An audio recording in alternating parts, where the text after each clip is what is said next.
This was once a center of the Nazi Party in Munich.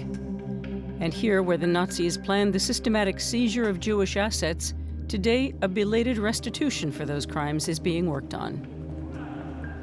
The batch of documents that have arrived at the Zentralinstitut for Art History in Munich are a treasure trove for the art world. Provenance researcher Maike Hopp has received the entire archive of the Julius Böhler art dealership from the years 1933 to 1945 to work through. It could be a huge opportunity to locate lost artworks from Jewish collections. This can be like looking for a needle in a haystack. We have at least 8,500 photos like this to digitize. We have a total of nearly 40,000 of Böhler's transactions that we're working on and figuring out. So we have a lot of work ahead of us.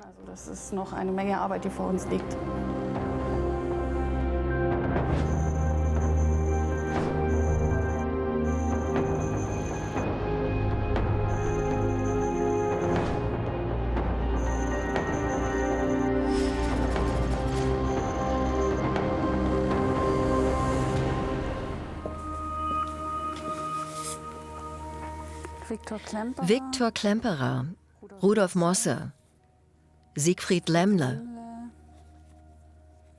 Arthur Rubinstein, James Bleichröder, Fritz Gutmann, Agathe Saulmann. These are important names, but we must always remember that they're simply representative of very, very many fates in the Nazi era. Given the large number of objects we provenance researchers work with, and the many names we encounter that we can't even properly identify, cases like these are very important as examples.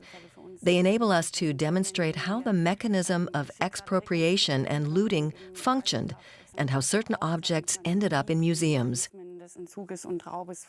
And of course, each object has a very moving story to tell of the fate of its former owners. The town of Villingen is located in southwestern Germany. This is where the Jewish couple Ernst and Agathe Saulmann, who were avid art collectors, lived from the late 1920s until they were forced to flee Nazi Germany in late 1935. Provenance researcher Iris Schmeisser was examining the collection of the Liebighaus Museum in Frankfurt. She was checking its legality when she found that the museum had a Madonna figure that had belonged to the Saulmanns.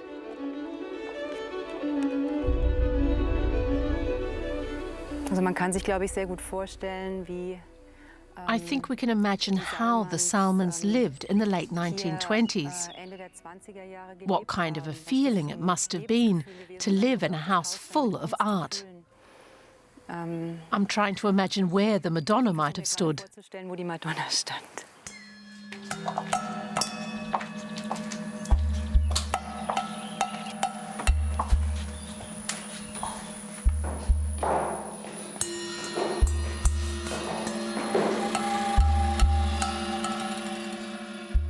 The alabaster Madonna and Child, dating from the 14th century, was sold to the Liebighaus in 1936 by the Munich art dealer Julius Böhler on behalf of the Saulmanns. The owners were forced to put it up for sale when they fled the country. You can sense from this photo that the house was empty when it was taken. And I recognize this knob on the stairwell. Now we have the carpeting and the wallpaper. It's hidden under the current decor. These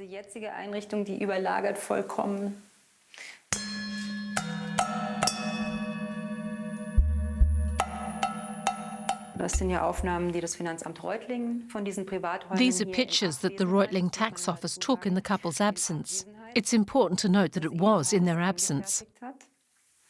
But they are nonetheless extremely valuable sources because they provide a few puzzle pieces that allow us to reconstruct how this space looked when Ernst and Agathe Saulmann lived here. Ernst and Agathe Saulmann moved into the house called Erlenhof in the summer of 1927. In the neighboring town of Enningen, Ernst Saulmann had a highly successful cotton weaving mill. His wife was the one who built up the art collection. And she had another rather extravagant hobby. Well, apparently this is where Agathe Saulmann landed her airplane and took off from this field. If there was a little runway or not, I don't know. Perhaps there was. But anyway, this is the spot. Felix de Marez Oyens is the son of Agathe Saulmann's first husband. He lives in Paris, where he's an art dealer and an expert on rare books. He now represents a group of the Saulmann heirs. You call it ein Märchenschloss. A Märchenschloss, a fairy tale house. Only 11 objects from the family's considerable collection have been found so far, in 5 German museums and 3 private collections abroad. Felix de Marez Oyens is visiting Erlenhof for the first time. Until now, he only knew it from photographs. The desk in this picture, which was Agathe's, which was standing here at an angle, it was from that desk that she started her correspondence with Julius Böhler, or the necessity and then the planning of the several sales at Adolf Weinmüller's auction house in Munich in 1936. On December 18, 1935, Agathe Saulmann got in touch with art dealer Julius Harry Böhler. We are currently trying to sell our factory and liquidate our estate. Might you possibly be interested in selling our collection? Before she received an answer, the Saulmanns had to flee the country and leave behind everything they had built up here.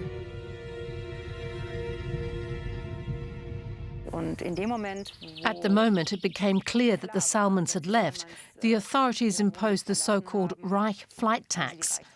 That was nearly 140,000 Reichmarks that the Saulmanns had to scrape together and pay in a hurry. The tax, originally enacted to stem the flight of capital from Weimar Germany, became, in the hands of the Nazis, a way of seizing Jewish property. These supposed debts to the state were posted in the official government bulletin, the Deutsche Reichsanzeiger. The Saulmanns were also listed here. In 1936, more and more Jews began to flee from Germany. Many of those who owned artworks turned to their longtime art dealer, Julius Böhler. In many cases, they were being forced to hurriedly sell off works they had originally bought through him. In the spring of 1936, Böhler answered Agathe Saulmann's letter. Regarding your collection in Erlenhof, I have looked up the items in the catalogs, and I would be happy to sell them for you.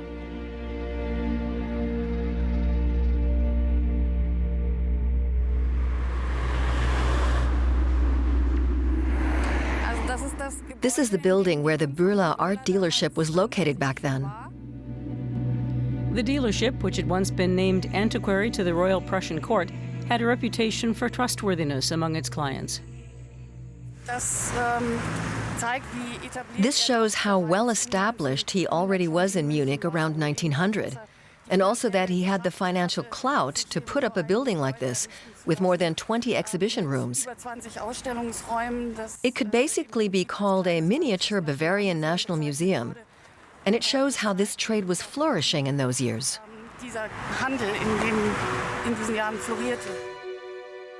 In the early 20th century, sales to wealthy Jewish clients all over Germany were booming for the dealership. Reputable collectors like James Simon, Alfred Pringsheim, and James von Bleischroeder purchased art at Böhler's. When the Nazis seized power, this clientele broke away practically overnight. I not only imagine Julius Böhler walking through here, but also his clients, including collectors who might have been in dire straits and bringing objects that they were being forced to sell in their predicament.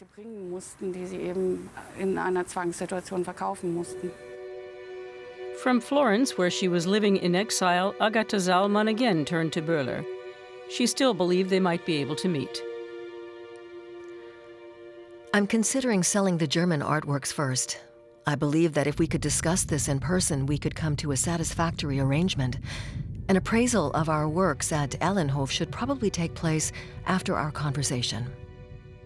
This correspondence shows her difficult situation, the pressure she was under, and her desperation. After they'd left all their property behind, to have to carry on this correspondence from abroad with the dealer, but also with the tax office as to how they could keep them from confiscating all of their property.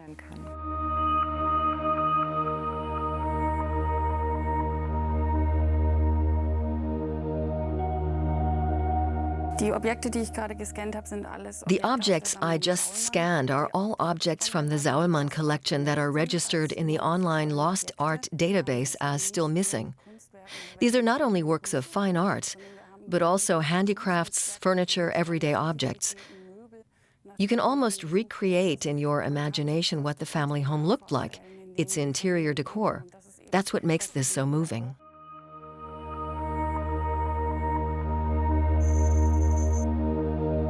We have a total of around 40,000 transactions that we've been able to reconstruct for the period that the Böhler archive covers. Of course, only part of that dates from the period 1933 to 1945. Since many dealers worked together, including people like Weinmüller and Böhler, I'm sure that this archive, this trove of documents, will allow us to shed light on more questions. This might well include questions about the Saulmann collection. Today, the Julius Böhler art dealership is run from the family home in Starnberg near Munich by the fifth generation of the dynasty. Florian Altle Böhler turned over his grandfather's correspondence to the Bavarian Economic Archive back in 1995. This is our true home and always will be. Recently, he handed over the company's entire archive to the Zentralinstitut for Art History. I don't have any more records here. It's all in public hands.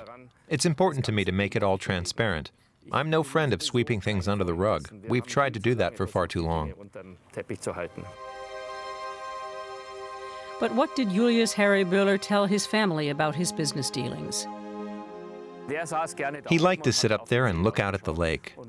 And when he was there, we usually hid or tried to stay out of the way. We weren't allowed to bother grandfather. That's the way it was. My mother would say, "Grandpapa is there, don't make so much noise." That seems normal if you've grown up with it. Today I wish it had been different, but that's how it was.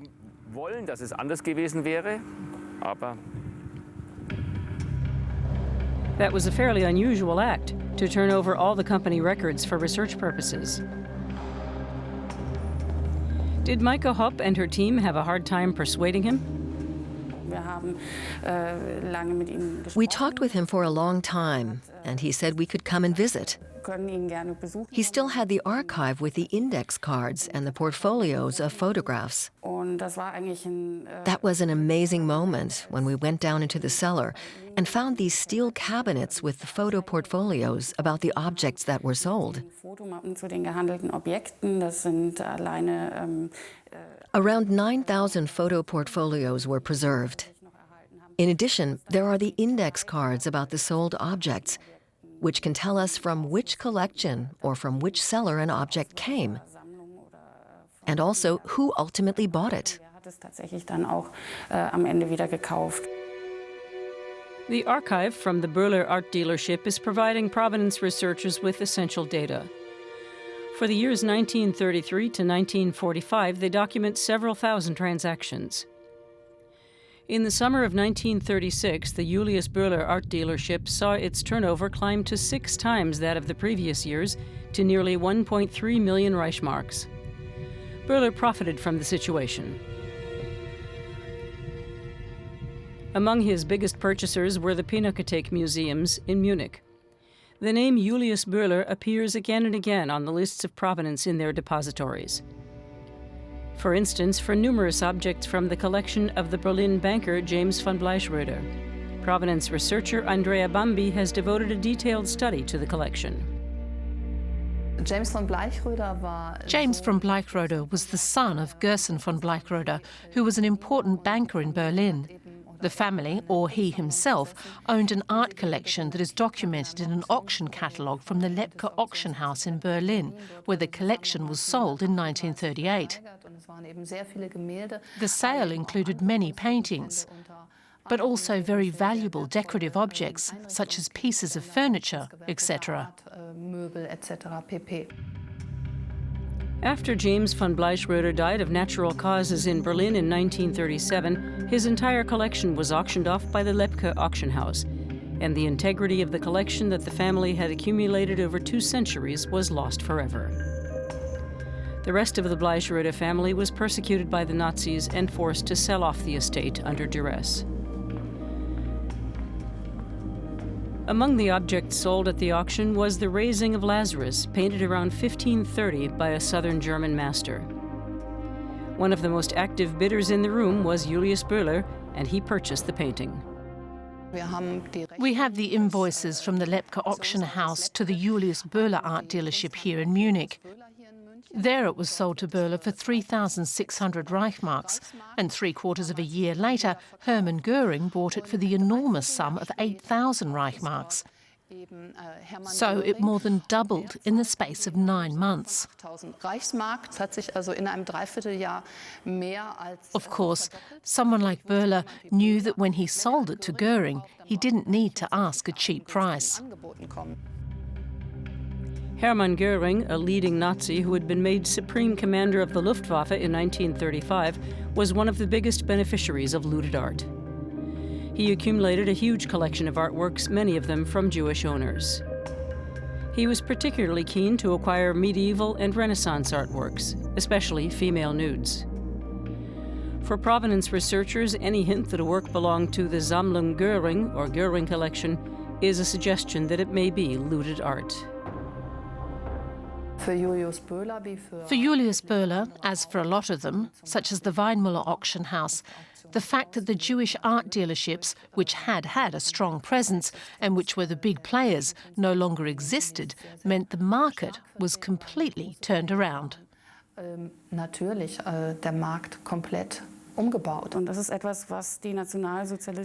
That was something the Nazis exploited. There was a tense financial situation at the time, which became evident in the art business. After 1933, the so-called Aryan dealers like Adolf Weinmüller exploited it to establish their own firms and push the Jewish firms out of the market. The Weinmüller auction house was Böhler's first choice for auctioning off the Saulmann collection. He didn't tell the Saulmanns that since early 1936, he himself had been a 50% silent partner of the auction house and took a cut of its profits. That Weinmüller dealt in, quote, unethical things or traded in looted art, what is called looted art today.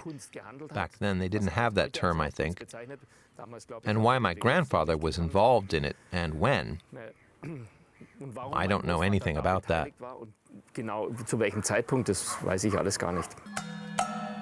In the summer of 1936, items from the Saulmann collection were sold at an auction billed as an old German art collection. The proceeds of 40,000 Reichmarks were not enough for the Saulmanns to pay their Reich flight tax.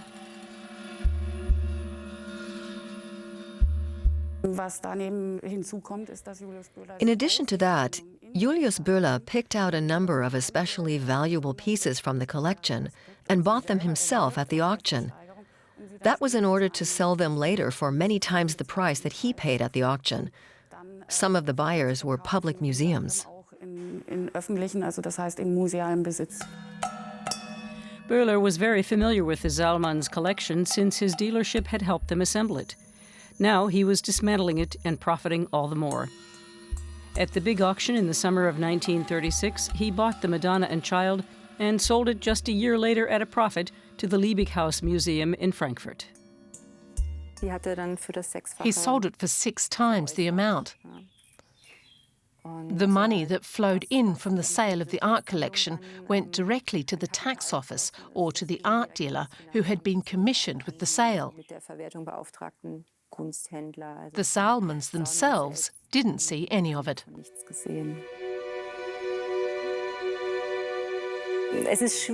It's hard to separate. Did he maybe want to help Agathe Saulmann by saying, "You're under time pressure and I know a way we can get this done quickly"? At the same time, he was a dealer and making a profit. That's the morally questionable element.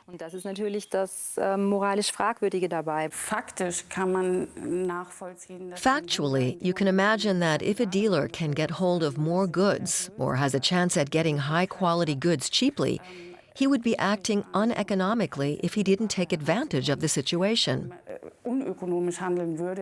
On the other hand, dealers like Julius Böhler and Adolf Weinmüller and many more were quite aware of the predicament the Jewish collectors were in at the time.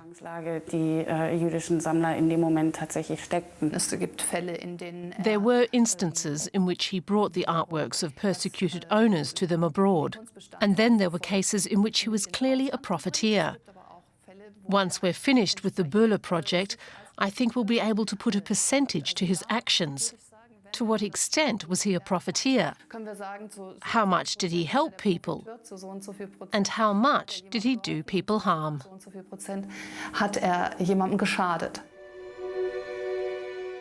It's still unclear how closely Julius Böhler was connected with the Nazi regime. What is clear is that none of the participating partners in his dealership were Nazi Party members. But as Reich propaganda minister Joseph Goebbels made clear, the party was intent on ensuring that all forms of culture would be subordinated to the regime.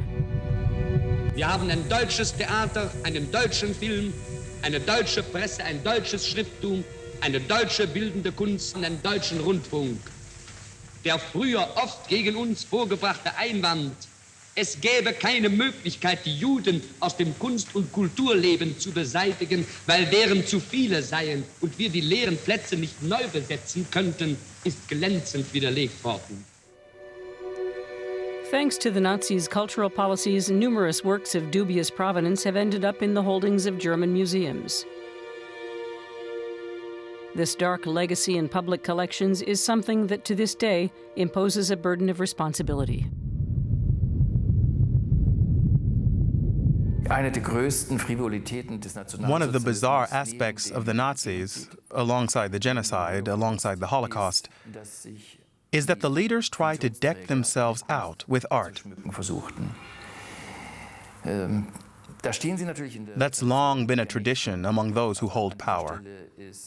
But in this case, the humanity that is essentially the basis of art is coupled with the inhumanity of their political and military actions. And we will never entirely resolve this paradox. In 1936, Adolf Hitler visited the Italian fascist leader Benito Mussolini in Florence. By then, Ernst and Agathe Saulmann had once again been forced to flee, this time to France. They left behind their former vacation home in Florence and other valuable art objects. Not long after their arrival, France fell under German occupation. The Saulmanns were interned in the Gurs concentration camp. At the same time, Hermann Göring had discovered France as a new source of art to loot. He asked Julius Böhler to act on behalf of the Third Reich in France. Böhler refused, and Göring reportedly left the art dealer's mansion in a rage and never bought works from him again. The market was driven by the frenzy on the part of the Nazi elite. They developed this image of the great art collector, who was also a representative of Nazi ideology. Having an especially valuable art collection was a mark of status. So these people were prowling the art market, although they weren't necessarily all that knowledgeable. Or they didn't have the best advisors. So that meant that the art dealers who were there, like Weinmüller, for example, were all able to sell mediocre to inferior goods to this Nazi elite at absurdly high prices. zu verkaufen. One blatant example was the painting Girl Feeding the Chickens by Ernst Saulmann. Basically, this painting is emblematic of that time. In accordance with this new taste in art, Ernst Böhler, the director of the Pinakothek Museums, bought numerous works by Ernst Saulmann, a darling of the regime. He financed the purchases by giving Böhler a number of valuable works in exchange. Strangely enough, he made the decision to draw on works that had been sacrosanct. He gave away a Renoir and a Monet. Those are bitterly missed gaps in our collection today. In other words, he took two significant works by artists of the caliber of Renoir and Monet and handed them over to Böhler, an art dealer. Werden damals an den Kunsthändler Böhler übergeben.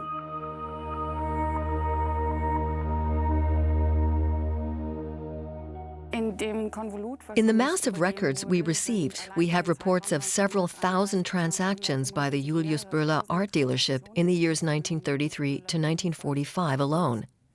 So it will be a huge amount of effort to digitize all this, and it will be a huge effort if we're going to analyze and assess all of the transactions. But we have to do it, because any one of these transactions could provide a decisive clue to an expropriated, looted, or in some way illegitimately traded piece of art.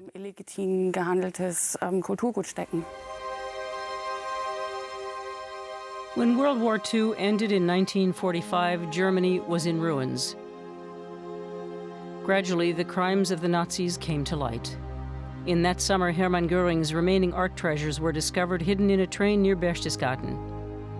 But that was only the tip of the iceberg when it came to the plunder of artworks. As soon as the cleanup of the ruins began, it was clear that how to deal with looted cultural assets was going to be an issue. And so was restitution of real estate or material goods to the persecuted families. And at the time, ways were found of addressing it. In August 1945, Allied forces set up the Munich Central Collecting Point. It was a depot for looted artworks and cultural artifacts with a view to restoring them to their owners or possible heirs.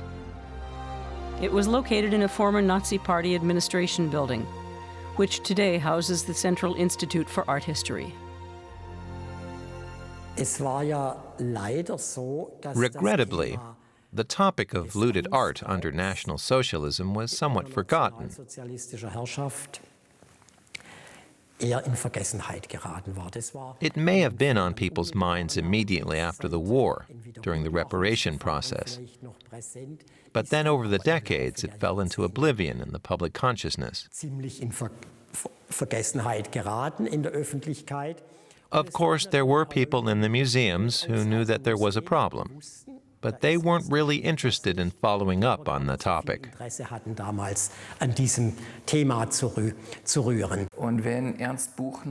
If Ernst Buchner, my predecessor, 3 generations back, as it were, played an active role in the old and new Pinakothek museums at a period when they had been bombed and the ruins had to be rebuilt, then that was definitely a mistake, given his intense involvement with the Nazi system. But at the same time, there were clearly people here in Bavaria who wanted him as someone who was knowledgeable about the museum business. They wanted him to help rebuild the collection, rebuild the buildings, revive the institutions and organizations. We also have to keep in mind that at the time, West Germany wanted to enjoy its post-war economic miracle and wanted to believe that the Nazi era and Nazi guilt had been overcome. In 1998, more than 4 decades after the end of the war, the Washington Conference on Holocaust-era Assets marked a decisive moment for the families affected by expropriation. We must dig to find the truth. This means that researchers must have access to old archives, and by that I don't mean partial, sporadic, or eventual access. I mean access in full, everywhere, now. The American diplomat Stuart Eisenstadt had initiated the gathering. 44 countries signed the Washington Declaration. committing themselves to a set of 11 principles regarding artworks confiscated by the Nazis. To create a sense of urgency, it's a moral obligation. These are not moral, Washington Principles were not a legally binding treaty. They created a moral obligation to find just and fair solutions. Until the Washington Conference, the topic of Nazi looted art was not on the agenda. Apart from the descendants or the heirs, or in some cases survivors who had been forced to flee, no one was really interested in it.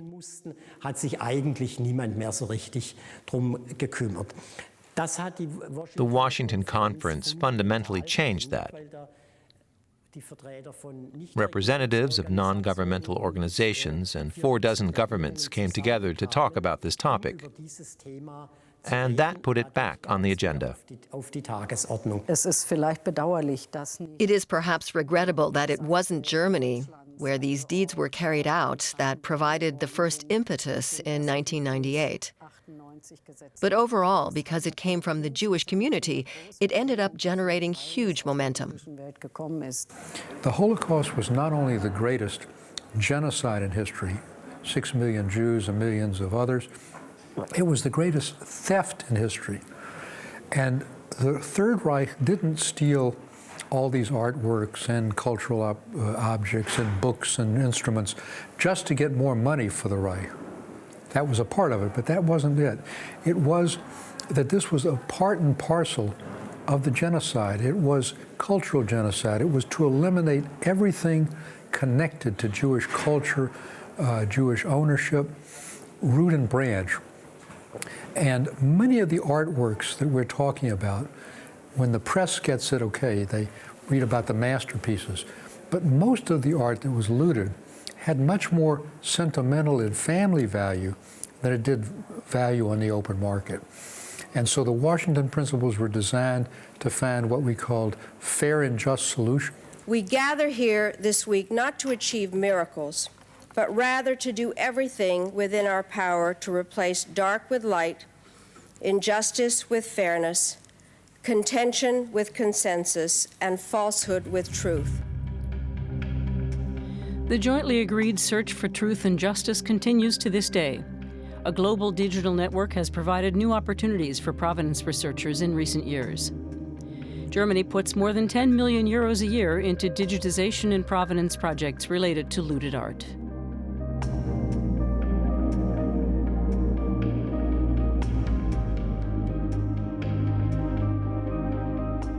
After the catalogs of the Weinmüller auction house had been digitized, researchers in the summer of 2014 became aware of an object that for years had been part of the collection at Berlin's Bode Museum. Every artifact has a biography, of course, so this is not just the sculpture collection, it's also an archive.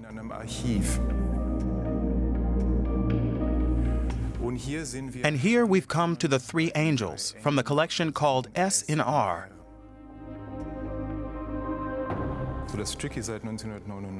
This piece has been in the collection since 1999.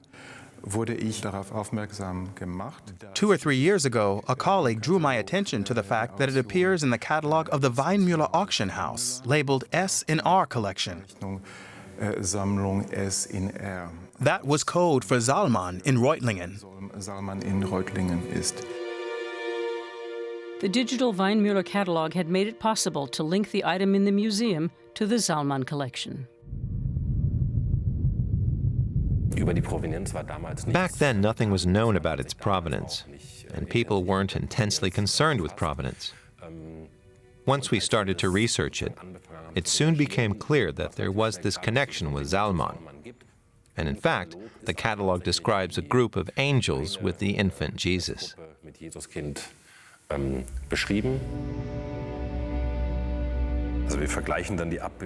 When we compared the images in the catalog with the object itself, we saw that the object was missing the wing on the left, seen from our perspective.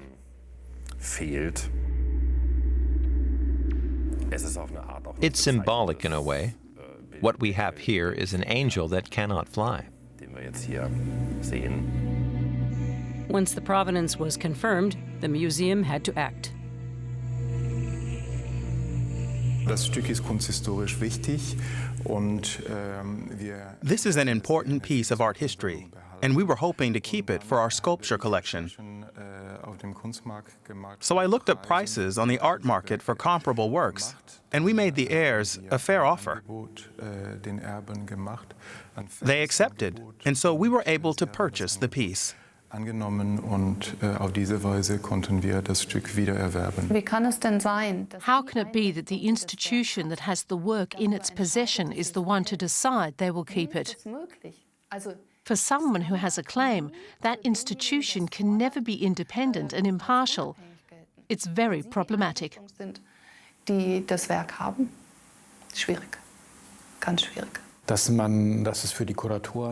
Obviously, it's hard for the curators and directors of a museum to return artworks that have played a central role in their collection when they discover that they have been wrongly acquired. But there's no question, they must be returned. In many cases, we have found ways of telling the heirs how important it is for us to keep the work in the collection, and asking if we can either keep the artifact or artifacts or collection on permanent loan, at least for the time being, or can we buy it back? But these options are only possible if the legitimate owner agrees to it.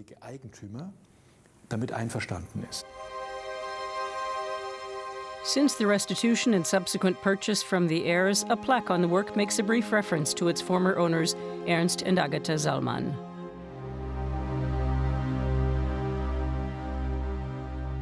We were impressed, of course, by the fact that they'd taken this initiative. And that was a somewhat moving moment, because it was an acknowledgement of what had happened and a genuine attempt to not only to restitute it, but to put something right that was clearly part of a terrible wrong. And of course, the Saulmann collection is only a small element in what is a sea of expropriations of very important collections. Unlike the angel sculpture, the Madonna and Child in Frankfurt's Liebighaus Museum was sold at auction by Sotheby's in London after its restitution to the Saulmann heirs in 2015. It went for £22,000, slightly below its appraised value. We've maybe recovered just about 10 items out of hundreds. Yeah. And a couple were quite interesting, or maybe perhaps even reasonably important. Most of them weren't terribly important. But of course, to us, it's all of interest. With the beginnings of restitution, Germany's restituted 16,000 art and books, Austria 30,000, dozens in the United States, hundreds and hundreds in the Netherlands. But we still have that rest of the glass to fill before we implement and honor the Washington Principles, and more important, honor the memories of those who were killed and those from whom these works were brutally stolen as part and parcel of the Holocaust.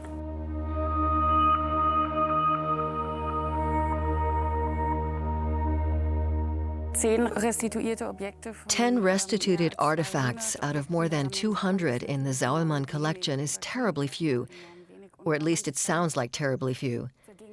And you also have to keep in mind that these were pretty prominent collectors with large collections and with a real culture of art collecting.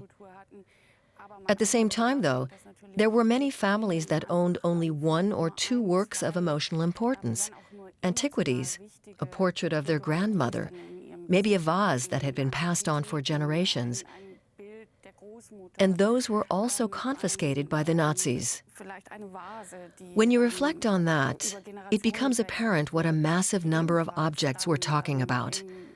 But it's also clear that each individual object is representative of the larger issue, and that it's important to fight for the true provenance of each and every object. In 1948, Agathe Saulmann took up that fight. After her husband died, she began her legal battle for restitution. her claims were successful at first. In March 1950, a court ordered the return of the cotton weaving mill, the company grounds, and the Erlenhof house to Agathe Saulmann. But there was nothing left to recall the life she had once led here. It would have been pretty heartrending to come here and be reminded of it all, surely. Agathe Saulmann hoped to turn over the facilities in Enningen to the United Nations to house child refugees from around the world. And her return here to the area and her claims at the time got quite a bit of publicity, not only because of the claim itself, but also she was quite a striking character, of course, and had been a sort of minor celebrity in the area before the war. The then owner of the mill appealed against her restitution claim and the court decision.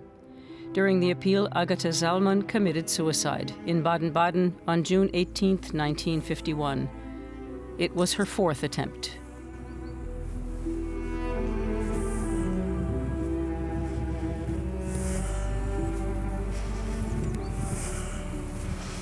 Hello. What a beautiful horse, what a beautiful color. After Agathe Saulmann's death, her daughter Nina took up the restitution claims. Felix de Marez Oyens' half-sister continued to do detailed research on the fate of the family's art collection. In the 1960s, she asked to see the catalogs of the Weinmüller auction house, but was told that they had been destroyed during the war. Now we know they were rediscovered. Ja. Also als meine Schwester. When my sister came here again in 62, 63 it was to try to track down the artworks. War es wirklich die Kunst trazieren zu können. And she didn't succeed. Das ist nicht gelungen.